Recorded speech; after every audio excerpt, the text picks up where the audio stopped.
আসসালামু আলাইকুম প্রিয় ভিউয়ার্স। আলহামদুলিল্লাহ, আপনারা দেখতে পাচ্ছেন যে আমি একটি মাহফিলের স্টেজে কাজ করছি। সেটি হচ্ছে আমি প্রজেক্টর নিয়ে কাজ করছি। বর্তমানে আমার কাছ থেকে আপনারা চাইলে প্রজেক্টর ভাড়া নিতে পারবেন বিভিন্ন সামাজিক অনুষ্ঠানের জন্য, যেমন ওয়াজ মাহফিল, বিভিন্ন ধরনের জন্মদিন, বিয়ে প্রভৃতি অনুষ্ঠানে আমি ক্যামেরা এবং প্রজেক্টর ভাড়া দেওয়ার কাজ করে চলেছি। আলহামদুলিল্লাহ, আল্লাহর কাছে অশেষ মেহেরবানি যে আমি খুব ভালোভাবেই এই কাজটি চালিয়ে যাচ্ছি। তারই একটি ভিডিও আজকে আপনাদের সামনে উপস্থাপন করছি। আপনারা দেখতে পাচ্ছেন যে একটি স্টেজে আমি প্রজেক্টর দিয়ে মাহফিল সম্প্রচারের জন্য ক্যামেরা সেটিংয়ের কাজ করে চলেছি। আলহামদুলিল্লাহ, আল্লাহর কাছে অশেষ অশেষ শুকরিয়া যে আল্লাহ পাক আমাকে দিয়ে এই কাজটি খুব ভালোভাবেই করিয়ে নিয়ে যাচ্ছেন। আপনারা দোয়া করবেন এবং আমার সাথে থাকবেন। কেমন হয়েছে ভিডিওটি অবশ্যই লাইক কমেন্টস করে জানাবেন। এবং আবারও বলছি যে যদি আপনাদের পরিচিত শুভাকাঙ্ক্ষী কারোর প্রজেক্টরের প্রয়োজন হয় কোনো অনুষ্ঠানে হোক আর নিজেদের কোনো ভিডিও দেখার জন্যই হোক, যদি মনে করেন যে আপনাদের প্রজেক্টর প্রয়োজন, তাহলে আমার সাথে আমার এই নাম্বারটিতে যোগাযোগ করবেন। ইনশাল্লাহ আমি আপনাদেরকে সেই সাপোর্টটুকু দেওয়ার চেষ্টা করব। জন্মদিন, বিয়ে অনুষ্ঠান, যে কোনো সামাজিক অনুষ্ঠানের জন্য যদি ভিডিও করার প্রয়োজন হয়ে থাকে, তাহলে অবশ্যই আমার সাথে যোগাযোগ করবেন।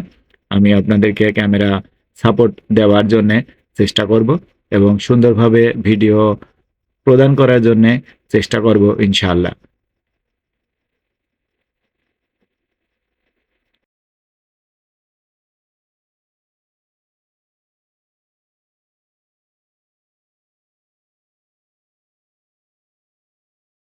বললেন, তোমরা যদি কেউ বলে দিতে পারো কোন আমল করলে আল্লাহর জান্নাতে যাওয়া যাবে। আমার জীবনের যত অর্থ সম্পদ অর্জন করেছি, গোটা অর্থ সম্পদ আমার আল্লাহর রাস্তায় দান করে দিব। চিল্লায় জোরে বলে আল্লাহু আকবার। আল্লাহর জান্নাতের দাম বেশি না আমাদের অর্থ সম্পদের দাম বেশি? আমাদের কাছে অর্থ সম্পদের দাম বেশি। হ্যাঁ, অধিকাংশ মাহফিলে দেখি মসজিদ করছি, মাদ্রাসা করবে, একটু কালেকশন করে দেন। এলাকার লোকজন যদি সক্রিয় থাকে, ইমান যদি শক্ত থাকে, দাঁড়ে দাঁড়ে ঘুরে ঘুরে কালেকশনের দরকার নাই। এই গ্রামে এমনও মানুষ আছে যে মসজিদটা একাই করে দিতে পারে। কথা বলেন ঠিক কিনা? এমনও মানুষ আছে। ভাইরা বাবা, যারা আমার নবীর সাহাবাদের কাছে ধন সম্পদের দাম বেশি ছিল না, তাদের কাছে আল্লাহর জান্নাতের দাম বেশি ছিল। এজন্য সাহাবা বললেন, তোমরা যদি কেউ বলে দিতে পারো কোন আমল করলে জান্নাত পাওয়া যাবে, আমার গোটা জীবনের সব সম্পদ গুলো আল্লাহর রাস্তায় দান করে দিব। কেউ বলতে পারলো না। জান্নাতের মালিক আমার আল্লাহ রব্বুল আলামিন আরশ থেকে হযরত জিবরাইলকে ডেকে বললেন, জিবরাইল যাও, আমার দোস্ত নবীর সাহাবারা বড় কষ্ট করে মক্কা থেকে মদিনায় এসেছে, ওদের থাকবার জায়গা নাই, খাবারের টাইম টেবল নাই, ওরা জান্নাতের জন্য পাগল পারা হয়ে গেল। যাও জিবরাইল, আমার নবীর কাছে গিয়ে বলে দাও, ইয়া আইয়ুহাল্লাযীনা আমানু হাল আদুল্লুকুম আলা তিজারাতিন তুনজিকুম মিন আযাবিন আলীম।